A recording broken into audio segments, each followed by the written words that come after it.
I want to start by acknowledging those who aren't here with us. I want to acknowledge our ancestors and all the people who have been killed fighting in defense of life and Mother Earth.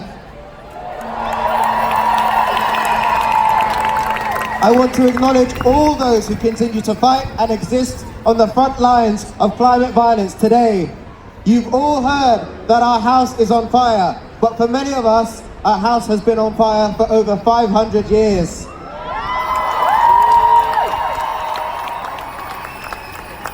And it did not set itself on fire. We did not get here by a sequence of small missteps and mistakes. We were thrust here by powerful forces that drove the unequal distribution of resources and the rigged structure of our societies. The economic system that dominates us was brought about by colonial projects whose sole purpose is the pursuit of domination and profit.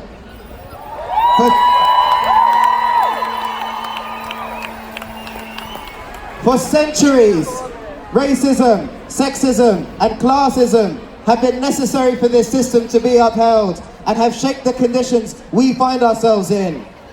As Audre Lorde said, sometimes we are blessed with being able to choose the time, and arena, and the manner of our revolution, but more usually, we must do battle where we are standing.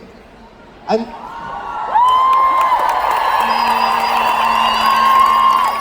so we are here today, still fighting.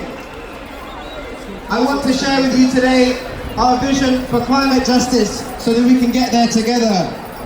Our vision for a climate, firstly, our vision for a climate just world cannot and will not repeat the same things that got us here in the first place.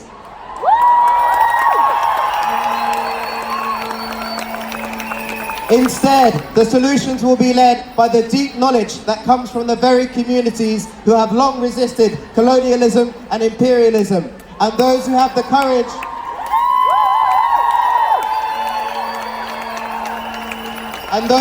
courage to embrace radical solidarity.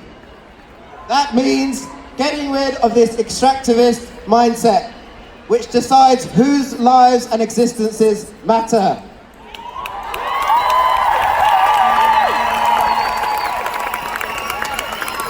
Whose rivers, forests, and mountains are up for grabs. Whose people's resources can be exploited and their lands taken. And of course, whose lives can be taken when they resist. Our vision for a climate just future will not be one of extraction, but one of regeneration and care.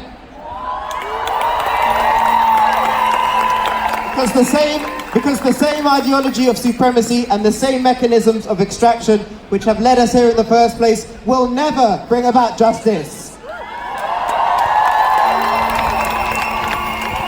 Not repeating the same things that got us here means that there is absolutely no room for nationalism and nationalist thinking in climate justice.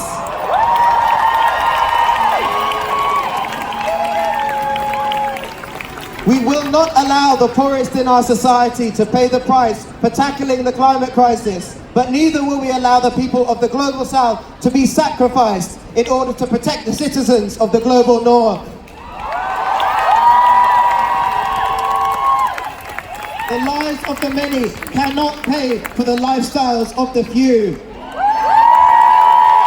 The climate crisis is a global problem.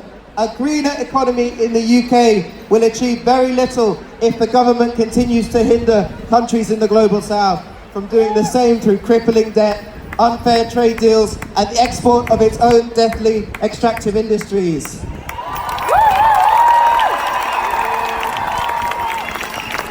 The UK and Europe bear a unique and historic responsibility in producing the climate crisis, so they must pay their global fair share in dealing with it.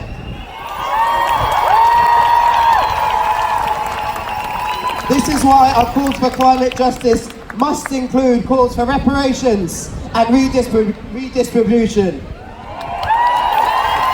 both for marginalised communities in the UK and the global south.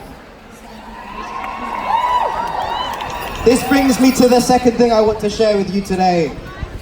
There can be no climate justice without migrant justice.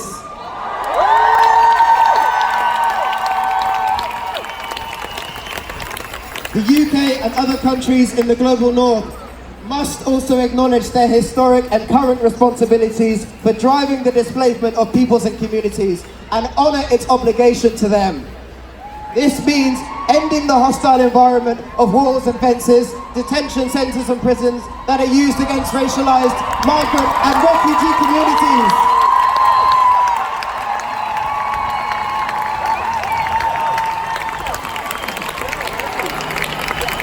It also means an end to the production and sale of arms and weapons that are used by this government to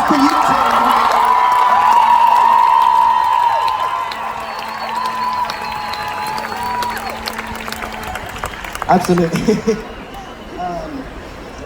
That are used by this government to continue the control of resources and power across the world, and that cause immeasurable harm to our families in the global south.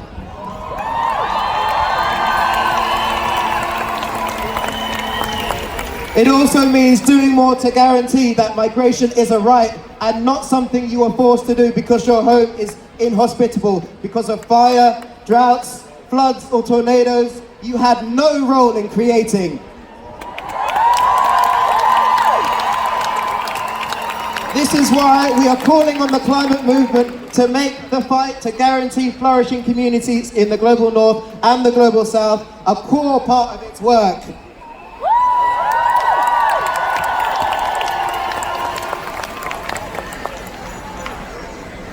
There can be no climate justice without migrant and racial justice.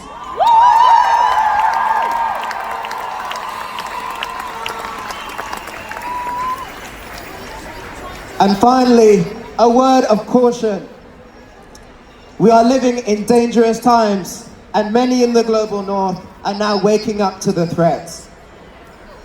And so we may feel desperate trying to reach for a quick and easy solution. Quick and easy solutions. But unless we start from a place of reflection, understanding, and deep solidarity, we may yet again see how urgency ends up looking a lot like colonialism and extractivism.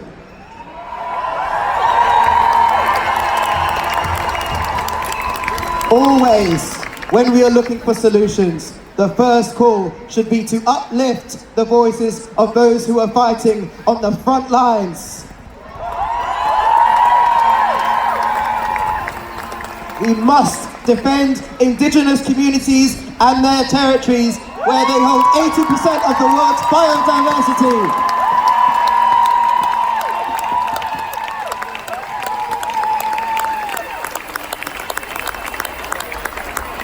Through natural climate solutions, they have tracked 30 times the global, they being the indigenous community, they have tracked 30 times the global CO2 emissions in their territories, but still are murdered, criminalized, and imprisoned by settler colonial governments and by extractive corporations.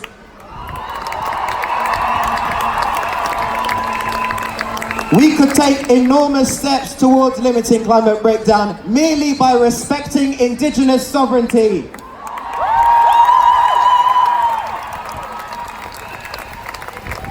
There is no one-size-fits-all set of solutions ready to use out of the bag. But we do have solutions already. They require reparations and redistribution at an unprecedented scale, and a complete transformation of our economic and political system.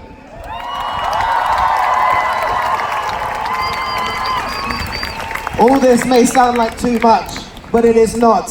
There are many of us reimagining the worlds we need to thrive. At the end of the day, the fight for climate justice is the fight for our lives, and we need to do it right.